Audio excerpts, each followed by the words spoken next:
ആരുടെയും പേര് മെൻഷൻ ചെയ്യാതെ ഒരു നാർസിസിസ്റ്റിന് ഏത് ലെവൽ വരെ പോകാം എന്നുള്ളതിൻ്റെ ഒരു പിക്യൂലിയർ എക്സാമ്പിൾ ആയിട്ടുള്ള ഒരു കേസ് സ്റ്റഡിയാണ് ഞാൻ നിങ്ങളുടെ അടുത്ത് ഷെയർ ചെയ്യാൻ പോകുന്നത്.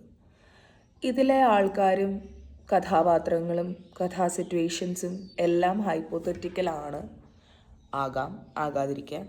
ഇതിൽ കൂടുതൽ ഡീറ്റെയിൽസ് എനിക്ക് പറയാൻ സാധിക്കില്ല. എങ്കിലും ഇതൊരു പബ്ലിക് അവയർനെസ് ആയിട്ട് അധികം ആൾക്കാർ പറയാൻ ബുദ്ധിമുട്ടുന്ന എന്ന ആൾക്കാർക്ക് സംഭവിച്ചിട്ടുള്ളൊരു കഥയാണ്. ഒരു പെൺകുട്ടി, ഒരു 10-26 വയസ്സായിട്ടുള്ള പെൺകുട്ടി ഒരു കൺസേൺ ആയിട്ട് വന്നിട്ട് പറയുകയാണ് ഒരു തവണ, ഞാൻ കുളിക്കാൻ കയറുമ്പോൾ എൻ്റെ ഭർത്താവിൻ്റെ അച്ഛൻ ഒളിഞ്ഞു നോക്കുന്നു. അതെനിക്ക് വളരെയധികം ബുദ്ധിമുട്ടുണ്ടാക്കുന്നു. പക്ഷേ അത് ഞാൻ ഹസ്ബൻഡിനോട് പറയുമ്പോഴും അല്ലെങ്കിൽ ഞാൻ എൻ്റെ മദർ ഇൻ ലോയിനോട് പറയാൻ തന്നെ എനിക്ക് പേടിയാണ്. പക്ഷെ ഞാൻ എൻ്റെ ഹസ്ബൻഡിനോട് പറയുമ്പോൾ എൻ്റെ ഹസ്ബൻഡ് അതിനെ സീരിയസ് ആയിട്ട് എടുക്കുന്നില്ല. അദ്ദേഹം പറയണത് ഇതൊക്കെ നീ അറ്റൻഷൻ സീക്ക് ചെയ്യാൻ ചെയ്യുന്ന കാര്യമാണ്, എൻ്റെ അച്ഛനെ എനിക്കറിയാം, എൻ്റെ അച്ഛൻ ഒരിക്കലും അങ്ങനെയൊന്നും ചെയ്യില്ല എന്നുള്ള രീതിയിൽ. അപ്പോൾ ആ കുട്ടിക്ക് വളരെയധികം മാനസികമായിട്ടുള്ള സമ്മർദ്ദം ഉണ്ടായി. ആൻഡ് അവർ ആ ബന്ധം വേണ്ടാന്ന് വെക്കുക തന്നെയാണ് ഉണ്ടായത് അവസാനം. കാരണം ആരും പറഞ്ഞാൽ വിശ്വസിക്കുന്നില്ല. കാരണം ഈ പറയുന്ന ഭർത്തൃപിതാവ് കുട്ടിയുടെ പേരൻസിനെ കാണുമ്പോഴത്തേക്കും സംസാരിക്കണത് എങ്ങനെയാണെന്ന് വെച്ചാൽ, അവൾ എൻ്റെ മകളെ പോലെയാണ്, അവൾ എന്തിനാ ഇങ്ങനെയൊക്കെ സംസാരിക്കണേന്ന് എനിക്കറിയില്ല, ഞങ്ങൾ വേറെ സ്ഥലം മാറിപ്പോയി താമസിക്കണമെങ്കിൽ ഞങ്ങൾ മാറി താമസിക്കാം എന്നൊക്കെ പറഞ്ഞിട്ടാണ് അയാൾ ഇങ്ങനെ പറയുന്നത്. അപ്പോൾ ഇതേ ഒരു കഥ, നമ്മുടെ ഇതേപോലുള്ളൊരു എക്സ്പീരിയൻസ് ഉർവശി മാഡത്തിൻ്റെ ജീവിതം സാക്ഷി എന്ന പരിപാടിയിലും കാണിക്കുകയുണ്ടായി. അപ്പോൾ എന്താണ് ഇങ്ങനെയുള്ളൊരാൾ? ഇതൊരു രോഗമാണ്. ഇതിൻ്റെ പേരാണ് വോയറിസം എന്ന് പറയുന്നത്. അതായത് പാത്തോളജിക്കൽ വോയറിസം.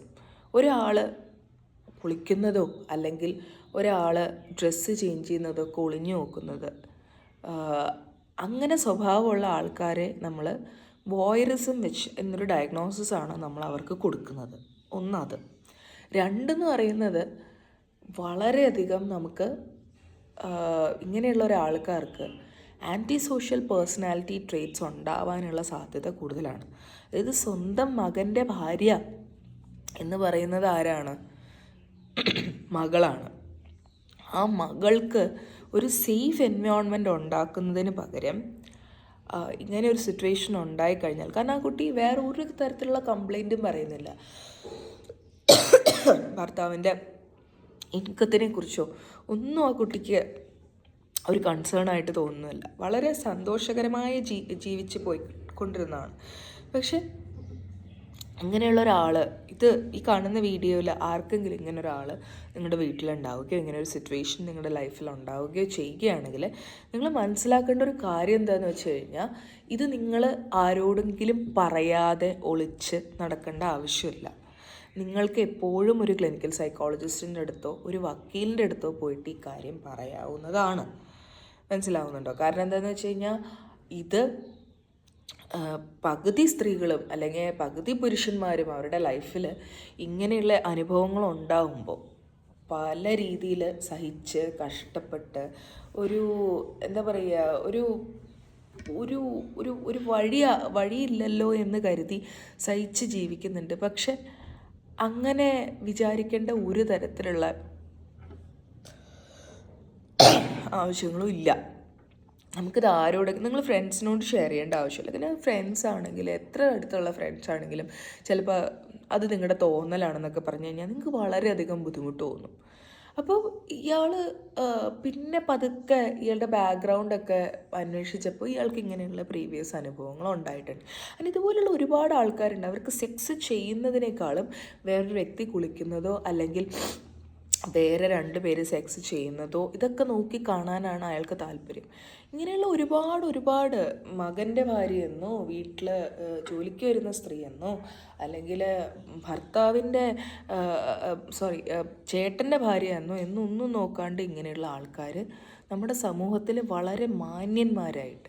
അപ്പോൾ ഇതൊരു ആൻറ്റി സോഷ്യൽ മെലവനൻ നാർസിസിസ്റ്റിക് ആയിട്ടുള്ള സെക്ഷൽ പെർവേർഷൻ വോയറിസം ഇങ്ങനെയുള്ള ഡയഗ്നോസിസിൽ പെടുന്ന ഒരു കാറ്റഗറി ആണിത്. ഇങ്ങനെയുള്ള എക്സ്പീരിയൻസ് ഉള്ള ആൾക്കാരാണ് നിങ്ങളെങ്കിൽ kindly approach a clinical psychologist ആയാലും നിങ്ങളെ ആരും ജഡ്ജ് ചെയ്യില്ല. ഈ ഒരു വളരെ ആലോചിച്ചിട്ടാണ് ഞാൻ ഇങ്ങനെ ഒരു വീഡിയോ ചെയ്യണോ വേണ്ടയോ എന്ന് ആലോചിച്ചു. പക്ഷെ ഞാൻ ആലോചിച്ചു എന്തുകൊണ്ട്, കാരണം എത്രയോ ആൾക്കാർ ഇതിന് ഇങ്ങനെ സഫർ ചെയ്യുന്നുണ്ട്. നമസ്കാരം, doctor Gayathri Menon, clinical psychologist.